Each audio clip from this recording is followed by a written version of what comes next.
Hey folks, Steve here with another Nations in Arms video. This one's a little bit different. I'm going to take some time to pause the action and just kind of talk about strategy a little bit, because now that I've played through, what is effectively a year's worth of the game time, and we are going to go into the fall of 1793, I think I've gotten a good enough grasp of the game to kind of talk about a few things, just in terms of like how this game models the Napoleonic Wars. Well, we'll say Revolutionary Wars, because we haven't made it to the Napoleonic era yet, technically. But representing the warfare of the time at the strategic level. So, I have the current game state in front of the camera here, and we'll talk about a few minor things, and just in terms of how everything operates. So you really, if you're happening to just watch this and you haven't watched the other videos, it's not too big of a deal that you know how we got to the current game state, which, okay, the Austrians are in Paris, but the battle, the war is far from over, I'll say that much. And in fact, I'd even say the French have the advantage at the moment. So, this video can be kind of watched regardless of if you've watched any of the other videos. We're just going to kind of talk about how everything's kind of shaping together. So, what I found interesting is that, and it shouldn't be too much of a surprise, the warfare, the strategic movement of units on the map is very much in line with the idea of maneuver warfare being king, your ability to outmaneuver your opponent to be successful. And I'll say that for my part, I'm probably not playing the French as optimally as I could be. That's kind of what as I'm playing through it, that's what I'm thinking. And the current game state, where the French are doing pretty well, is almost purely to the die rolls being in the French favor, generally speaking. Not that I'm keeping a tally, but my overall view is that the French have gotten the better of the die rolls most of the time, even in combats where they were disadvantaged. Now, excuse me, the most significant of those die rolls was involving a battle between two very large armies up here in Picardy, where essentially the coalition got the worst roll that you could get, which was Snake Eyes. They had a couple of bonus die roll modifiers on it, so it was like it ended up being a 4 value or something, if I remember right. And what was more memorable was the fact that I rolled 2 1s, right? Snake Eyes. Which meant that, okay, they did a step loss to the French or whatever, but, the French just rolling okay was enough to, achieve a sizable victory that then made it almost certain that that coalition army would demoralize and fall apart. And they basically have. I mean, we went from what was basically at times 16, 15, 14 step army to a 1-step army pretty quickly, just over the course of a couple of impulses or activations. Just totally getting walloped. Now, like all war games, it doesn't necessarily represent like, hundreds of thousands of men being killed, but that the fighting force, the organized fighting force of that army has dissipated, and desertion and attrition and all of that factors in as well, where, we're sitting in a really good spot, I think, as the French, generally speaking. The French had managed to defeat a British army, had managed to defeat the Austro-Prussian army, and now just needs to knock out a few weak stacks around here and the last major Austrian army.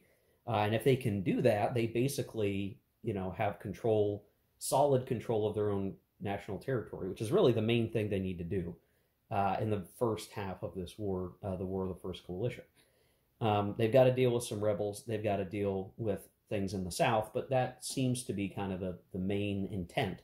The longer they survive, the better things will get for them over time, as they get better leaders. They get, the cards that they need to activate their units' assault combat modifier, which they've been rolling with 0s this whole time, but as soon as they start getting that advantage, it's going to be that much harder to defeat them in the field. They're going to be able to press advantages even greater than they've been up to this point. And over the course of the rest of the war, powers like Spain and Prussia will potentially leave, which gives them an advantage. So that's kind of the big geopolitical status of things, right? And I'll say that the French not playing as well as they could be. Sorry, I got something stuck in my throat today. I think the key thing that the French have not been capitalizing on enough, they have tried, and it has worked out when they've been able to do it, but something they should be trying to do more of, wherever it is possible, they should be doing this, is outmaneuvering the enemy and making use of interior lines. Now, I know that sounds pretty obvious from a war game perspective. You should always be trying to do those things. But this game does make it so you really have to hone in on that sort of operational art of your armies moving in such a way to be benefiting in combat. Now, any good strategic game does that, because you're not fighting the battles in a battle game, right? You're zoomed heavily out, and the good leaders like Napoleon, instead of you having to be Napoleon and fight well, you get this DRM that's just really good, and the net effect of their good leadership is felt in the broad strokes of the campaign. This game has a pretty interesting combat system, and that you do get a lot of different modifiers from different things. Artillery matters, cavalry matters.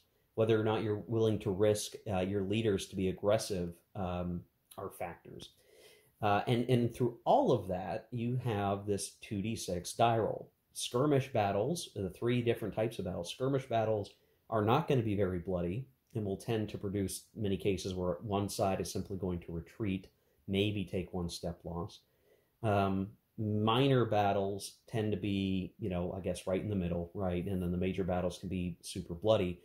And you don't ever want to be the smaller force against a much bigger force, and that bigger force is forcing the combat to a higher combat results chart, right? Like if you're the small force of like 2 steps or 3 steps, and your opponent's coming in with like 9 steps by themselves, or the 8, let's say 6 steps to make it a minor combat, well, 6 to 3 on the minor battle chart is probably going to end up dealing enough losses that like that minor force maybe gets entirely wiped out. And we've seen a lot of cases of that where if you can prey on a smaller stack, it's pretty easy to completely eliminate that stack and maybe not even take any losses yourself. So concentration of power in this game certainly seems important, and that is what makes the army markers incredibly important to be able to operate. Now, there's a lot of advantages in the army markers. They give you an inherent engineer. They give you extra artillery points. They provide the ability to project a zone of influence, which can be very powerful. But the main thing is, if you've got a decent leader in that army, you can stack a whole bunch of guys. If you stack big enough, you can do overruns. You can be stomping around defeating multiple armies in the single act, and I shouldn't say armies, multiple forces that are much smaller than armies in a single activation. And it's the concentration of armies that could prove very important in any particular campaign. One thing that I've done is the French, which I won't say is a bad thing or a good thing. I'll say it's a neutral thing. I made a calculated decision. I think that decision is going to work out in the long run, but it might not have been so. Instead of having our, what do we call this thing? The North Army paired up with like an army over here, and then you've got 2 armies kind of coordinating and maybe even surrounding a force so that they have no retreat path. We almost were going to have stuff like that going on with the coalition armies up here, but they didn't get a chance to do it. That would be very powerful, right? But instead I said I need an army down here in the south to fight the Spanish, to contest them.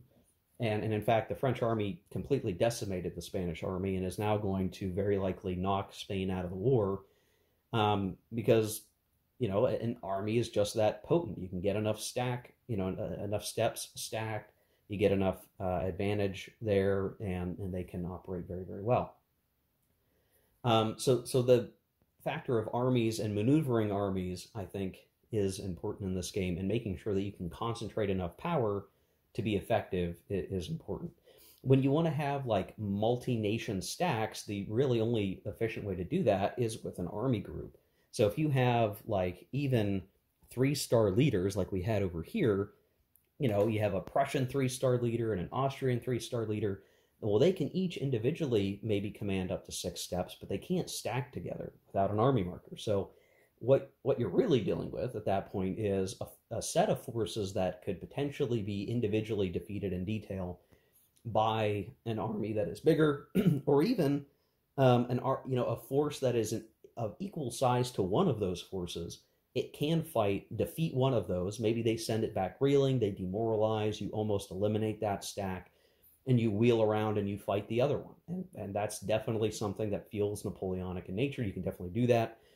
Armies just makes it even more feasible that you're going to be able to do that. So I think as we play on, the beginning of the War of the First Coalition, nobody had army markers. So it was very much, maneuvering these smaller forces that kind of represent maybe the earlier era of warfare, where you just don't have, you're not breaking up your corps separately like Napoleon did, and then grouping them together, which, in this game, I think that's below the level of detail that we see on the map, essentially. But just that ability to aggregate forces isn't there at the beginning, but as the scenario goes on, more of the factions are going to have those army markers, be able to produce more army markers and operate with them. And that will start to incentivize not having so many of these smaller stacks that are all over the place. I think we're going to naturally see more and more of these forces aiming to aggregate in as big a stacks as they can, because the bigger stacks are just going to be better more often than not. So we sort of talked about like the Death Star stacks. Well, at the beginning, there weren't any. There's going to start to be more and more of these. And they are potent, and so we're going to end up with a lot more major battles. The battles are going to be much more bloody than they have been. We'll probably still have these smaller battles of a couple of corps facing off against one another, but those will tend to be flanking forces. And this is where I want to get into a little bit the nature of the strategic maneuver warfare here. So when the coalition is invading France, the inherent advantages that exist in France itself are actually multifold. So one, they have a number of different places they could theoretically be tracing supply to, whether that's Le Havre over here, Paris if it wasn't occupied, Raz before it was taken, Lille even, Metz, Dijon when we get it rebuilt. It's currently a destroyed fortress.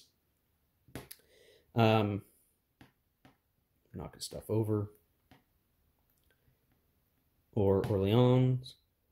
Lots of different places, right? So wherever the French have been maneuvered, in whatever situation they're in, they have a pretty good chance that they're going to have the ability to trace supply. By comparison, the coalition will have to have very deliberate supply lines that are potentially in a perilous position. And I think this is a good way to understand like how tough things could be in Russia in 1812, much later in this series, whenever we get to that. Because you either are pretty much required as the coalition to take these forts, whether it's Metz, Strasbourg, Lille, trying to work your way to get into Paris.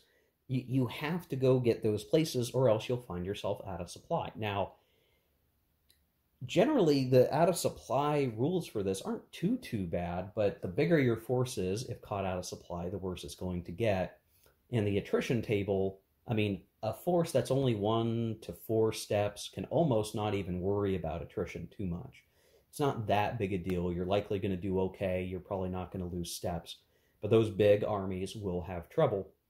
So if the coalition wants to have any decent chance of fighting, a French force on even terms, they want to be making sure that they've pushed in far enough to have taken the right forts to get those supply lines and be able to operate.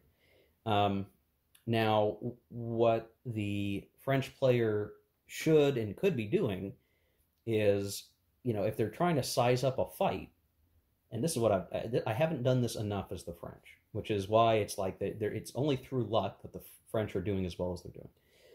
I think in many cases, the French, even if the two fighting sides are maybe equal in strength, right, and it's just you are leaning on luck to perform well, I think it's better in many cases for the French to retreat, or rather evade combat, so that you don't actually conduct combat, but you make the coalition army chase you. So it's possible the coalition armies have baggage trains that slow them down. Or even if they are moving with 6 movement points, if you retreat behind a fortress, the coalition is going to be needing to take those fortresses to maintain supply. So they're always going to kind of be maybe not quite able to reach you, and you can continue to withdraw as long as you can succeed on those die rolls. And what can end up happening, and this is one of the things that happened here in Picardy, when you're operating in this big, wide open, clear set of clear hexes, well, okay, you activate, let's say the coalition's activated. They activate, they go to attack our French army. The French army withdraws to wherever it makes the most sense, assuming they can still trace some supply line when they're done. If you can withdraw successfully enough times or other things have gotten in the way, the opposing force is going to run out of movement points at some point, right? And the greater amount of this clear terrain distance that they've crossed trying to get you, the better off you'll be. Because the way that chits work, playing the game without the alternate activation rules at least, I have no idea what spin this puts that on if you do play it. The next land impulse chit will be a French chit, right? If the coalition goes, the next one will have to be a French one. If you're operating with a good leader, it's very likely that chit, whichever one you pull, will activate the army that has just been withdrawing. So I'm going to use my colored discs, which someone asked in a previous video in the comments. I got these, I think, from meeplesource.com. And I was able to buy like sets of different colored ones on that site. And I remember it being reasonable price. That was like 10 years ago or more, so I don't know. Or wait, not 10 years ago, was it? Like 8 years ago? I don't know. It was a long time ago, guys. I don't know. But let's look at it this way, right? Like if you pretend for a second this Austrian disc is a coalition army and this blue disc is a French army. Okay. We wish to engage. Retreat. We wish to engage. Retreat. Right? It keeps going. Wishes to engage. We'll let you have Paris. Go ahead, buddy. Retreat. Now let's say for argument's sake that this guy's run out of movement points. The Austrians feel great. Hey, I am in Paris. We are winning the war, right? Seems legit. And maybe they've taken Lille, so they can count 1, 2, 3 for supply. They're in good shape. In fact, they would have to, because it would be 1, 2, 3. Yeah, any longer, and they're going to have trouble tracing supply unless they took Res. You got to say the R in the back of your throat, I'm told. Res. Unless they took this, which would extend their supply line, they're going to be relying on Lille, right? So they had to have done something to make progress there, right? Even if they did, and they stopped here, if that Austrian force did not have a different force, whether it be army or some collection of corps, protecting its flank, they could be in deep trouble. Now, the French, let's say the next chit comes up and the French can activate and this army activates. Well, sure enough, let's say that Raz is French-controlled still. The Austrians did not have a supporting force. Well, all they need to do is go 1, 2, 3, 4, say 5, 6. Right? Now, they're going to suffer a -1 going over a bridge, sure.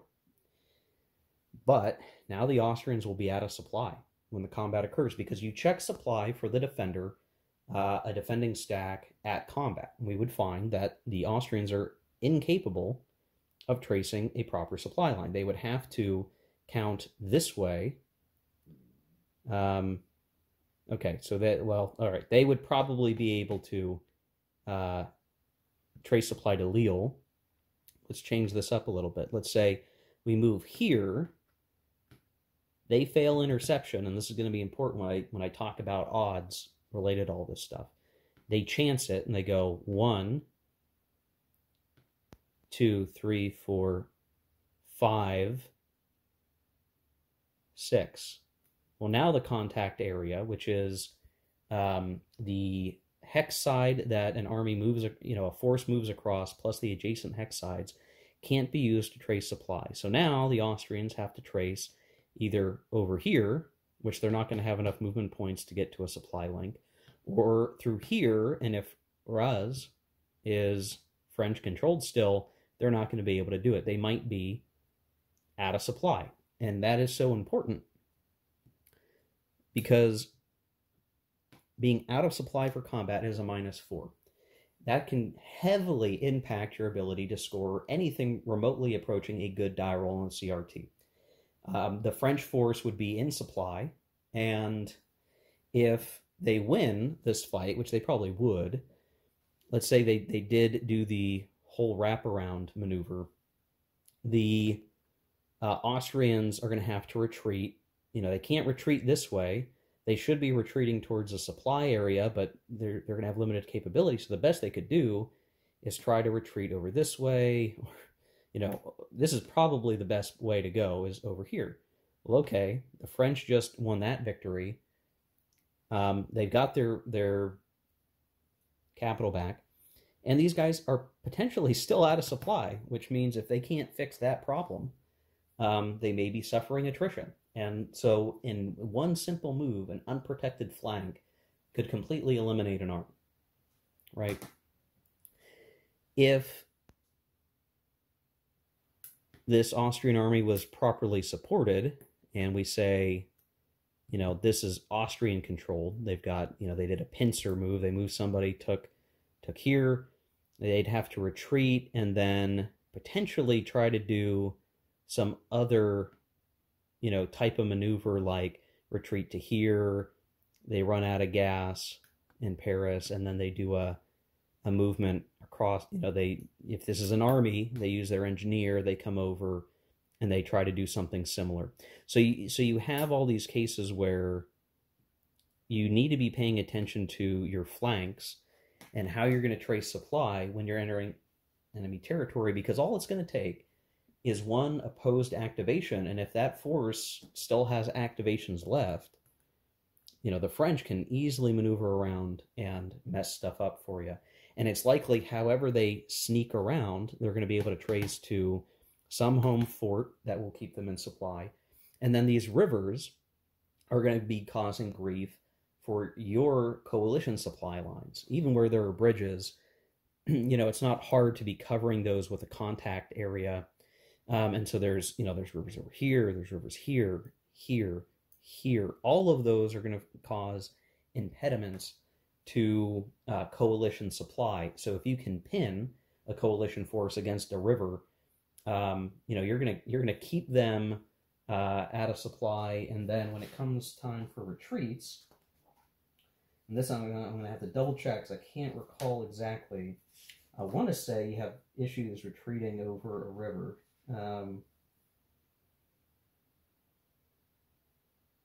Okay, so you can retreat across an unbridged river, but you take an additional 2-step loss, which, is nasty. If you have an engineer unit, then it's only 1 step. Well, if you just got caught out of supply and you were forced to retreat, you might be able to get over that river, but now you're even weaker than you were before. So with these combats being highly attritional, you really can't afford to even get stalemated combats because it's just so bloody. Your staying power becomes worn out over the course of a campaign year. And again, if you get caught out of supply with that -4, you're just going to be at a huge disadvantage. And those pursuit, if you don't manage to stay more, if you demoralize after combat, I mean, you can kiss your ass goodbye. You're going to get chopped up if the enemy has cavalry, and generally, everybody can kind of get cavalry where they want if they try hard enough. So there's definitely this inherent home turf advantage for the French that is definitely there. I haven't always made use of it. I did do it well over here when we intercepted the Austro-Prussians trying to escape, and we eliminated them. There's all those sorts of angles that are important. But yeah, I mean that's the whole thing. That's kind of where we're at with the general process of the War of the First Coalition. Obviously, when you're playing in other scenarios, these concepts still apply, but it may be more circumstantial at that point. But the main thing is, right, like the supply lines are super important. Cutting off that temporary supply, which I don't even know that it counts as eliminating supply, right? Because these are big forces moving. It's that cutting a line of communications, sealing off a retreat path, so the men in the army that doesn't have effectiveness, due to supply, there's a lot of different factors that are influencing that -4. It's not strictly we don't have any more stuff. I will say it is interesting that if you catch a force out of supply, they can't use artillery. So that's the other big catch to things that are super important, right? So again, you check supply during combat resolution for the defender, and if you are out of supply, then artillery is unavailable for combat and sieges, and you have a negative DRM. And engineering capabilities are not available. So it being out of supply as the defender puts you in a world of hurt, and it almost feels like it's overly impactful. But I guess at the strategic layer, you just kind of have to.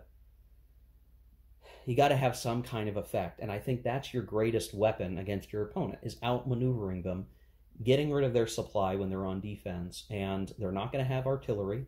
So without artillery, if you have artillery, you're going to get a +2, right? You have artillery, they don't, you get a +2. They're going to have a -4. Already, that's a huge shift in comparison of the die rolls.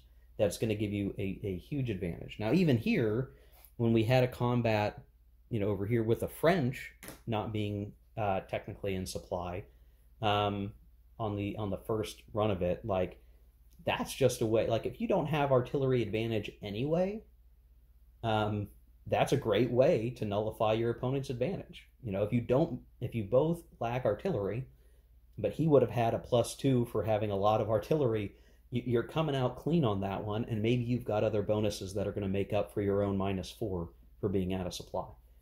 So all of those things, I think, matter a whole lot. Now, the one aspect that I feel is super important to call out here is the effect of interception in combat avoidance, and even the march to the sounds of guns. So in these games that feature, we'll say, maneuver warfare, and there's a lot of games, they can be card-driven games, they can be hex and counter games. What you tend to have is an interception, and it's called different things: retreat before combat, withdraw before combat, avoid combat. This game calls it combat avoidance, but it's basically an anti-interception, right? Like you're intercepting away from the enemy who's coming to fight you, right?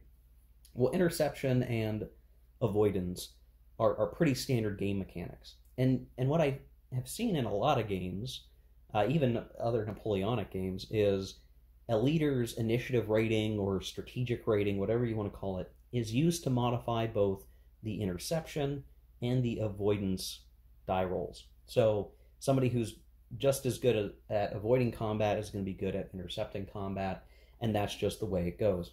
But in this game, it's weirdly different. I don't know if weirdly is the right way to put it, and perhaps this is a well thought out mechanic of like, it is this way for very good reasons. But generally, avoiding combat is much easier than intercepting combat. So your ability to negate a combat is going to be, on average, much, much better than your ability to force a combat, effectively, is what that means.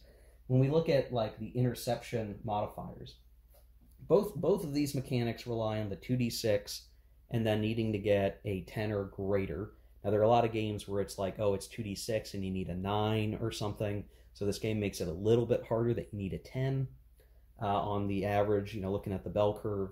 And keeping in mind that on a 2d6, your average die roll, what you're going to get most frequently due to the bell curve, is a 7. So generally, you're going to get a 7. You're more likely to get than a 6 or an 8, more than you're going to get a 5 or a 9, that kind of thing. With the max obviously being 12, the minimum being 2, and those are going to be hard to get. The modifiers for interception come down to, like, do you have cavalry and a cavalry leader? You get a couple for that. If the hex is really hard to move into, then you lose one. And then the actual initiative rating of the leaders involved matters, but they don't have a huge impact over the whole calculation. If your intercepting force has a better initiative, then you get just a +1. If you're worse, then you get a -1. And then if you have a multinational force, it's harder to coordinate. But when you look at that, it's like the whole initiative of your leader doesn't necessarily matter.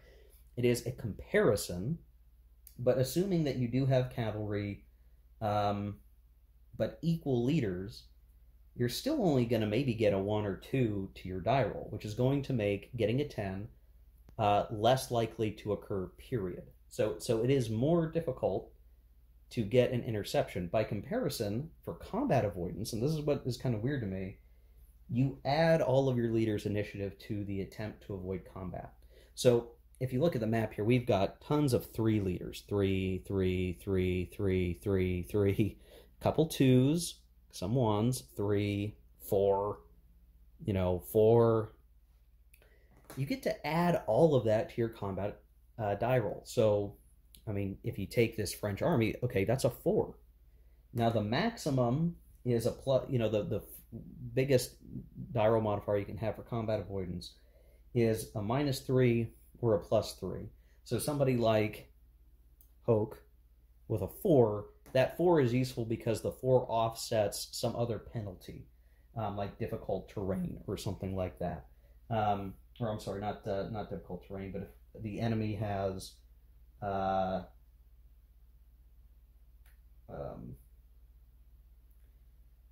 okay, so there's not that many penalties to the die roll, which is something else I should bring up. But basically, if you have a 3 or 4 leader, you're already going to be potentially maxing out on the die roll to avoid combat. Other things will matter. Difficult terrain can help you. Light cavalry can help you. And there's a few things that can make it more difficult. But the funny thing is, if you're trying to avoid a leader, the leader's value that you're trying to avoid only matters as a differential. So if the leaders are the same, it's still a net, like, let's say it's a 3 and a 3 that Latour right here is trying to avoid Anselme. Well, they both have initiative ratings of 3. So when you go, assuming there are no other modifiers involved, the die roll will be a +3 for the avoiding force, which makes that be the average result. The result that you're going to get most often on a 2d6 +3 is in fact a 10, enough to get away. So if your leaders are the same initiative value, all other things, non-impacting, but if you have light cavalry, it's even better for you. You have a pretty solid chance of frequently maxing out on the plus die roll to avoid combat. In fact, you will, on average and consistently, avoid combat against an opponent that is of equal initiative. Now, it's going to be harder for, say, somebody not as good like Ferdinand here to avoid combat with that same leader 4, right? So now you would have a +2 for the leader's initiative for him trying to withdraw, but the differential is 2, so you take away 2. Well, now it's much harder for Ferdinand to get away. So the leader matchups matter a whole lot. And so your low initiative leaders, you're almost never going to withdraw with. Now, it happens in the War of the First Coalition, like 95% of the leaders on the board will have a initiative rating of 3. which means that across the entire board, if somebody doesn't want to fight, they can probably figure out a way to avoid it. So again, we talk about the maneuver warfare and how the French are doing. The French will typically be able to deny the coalition a battle unless they want it to happen. And all the French have to do then is create a circumstance where they can use the terrain, and there's plenty of clear terrain in France to make this easier for them, to let the coalition come at them, retreat as much as they want, let the coalition run out of steam, and in the counter move, come behind them and cut their line of supply, very likely stay in supply, and then defeat them in detail. Apply the same methodology to Russia in 1812.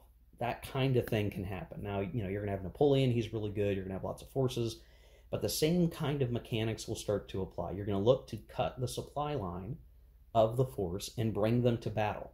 Now, the thing will be, they can try to get away. So again, let's say we have that example. The Austrians are sitting here, the French are here, they get behind them, and they go to attack. Well, possibly the Austrians are going to have the same advantage to withdraw. The only problem will be their only options to withdraw may take them further away from their supply line. So it is super important, it feels like, in this game then, to look for the way to cut supply, to maneuver around your opponent, to maneuver and fight enemy stacks in detail, where you can eliminate one and then fight the other, which feels appropriate for the time.